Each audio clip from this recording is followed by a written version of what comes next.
పాత్రికేయ మిత్రులందరికీ నమస్కారాలు. ముఖ్యంగా ఈరోజు భారతీయ మజ్దూర్ సంఘ్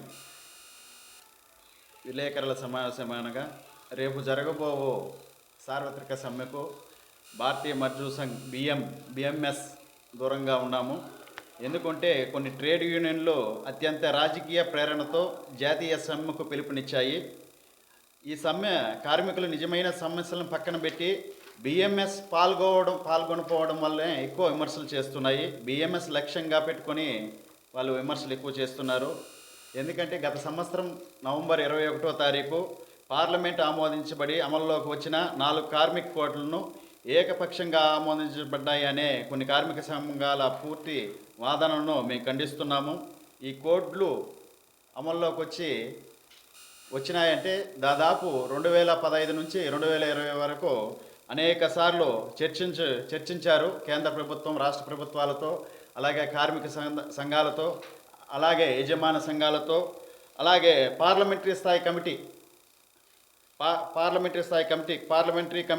ఆన్ లేబర్ 7 సమావేశాలు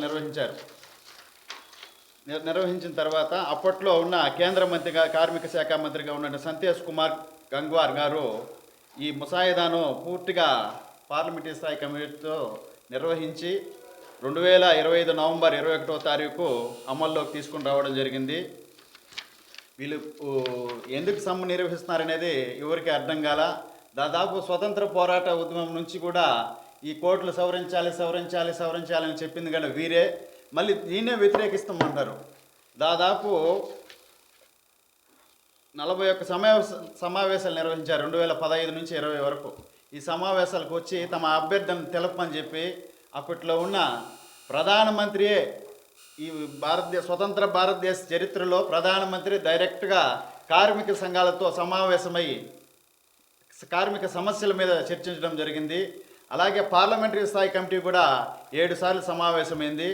అలాగే 27 సార్లు రాష్ట్ర ప్రభుత్వాలతో కేంద్ర ప్రభుత్వం, కేంద్ర కార్మిక శాఖ సంప్రదించి అనేక చర్చల తర్వాతనే ఈ కార్మిక కోడ్లను అమల్లోకి తేవడం జరిగింది.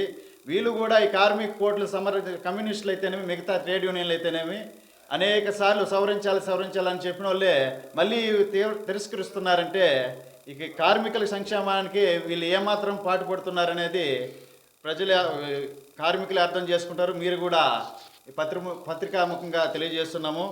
అలాగే ఈ సమావేశానికి పూర్తిగా అన్ని సమావేశాలకు బిఎంఎస్ పాల్గొని తమ సూచనలను, వివరణను పూర్తిగా వాటితో చాలా వరకు ప్రభుత్వం ఆమోదించబడ్డాయి. బిఎంఎస్ తమ చర్చల ద్వారా ప్రభుత్వానికి నివేదించిన నివేదికల ద్వారానే ఈ 4 కోడ్లు అనేది ప్రభుత్వానికి వివరించి అవే చాలా వరకు ఇప్పుడు కూడా నిరసనలు లేకుండా ప్రవేశపెట్టారు.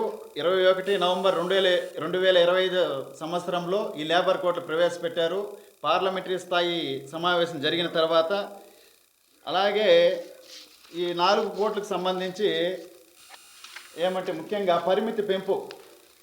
పాత చట్టంలో ఇండస్ట్రియల్ డిస్ప్యూట్ యాక్ట్ 1947 ప్రకారం 100 మంది కంటే అంతకంటే ఎక్కువ ఉన్న పరిశ్రమలు ఎవరైనా సరే తొలగించాలని రిక్రూట్మెంట్ లేదా సంస్థ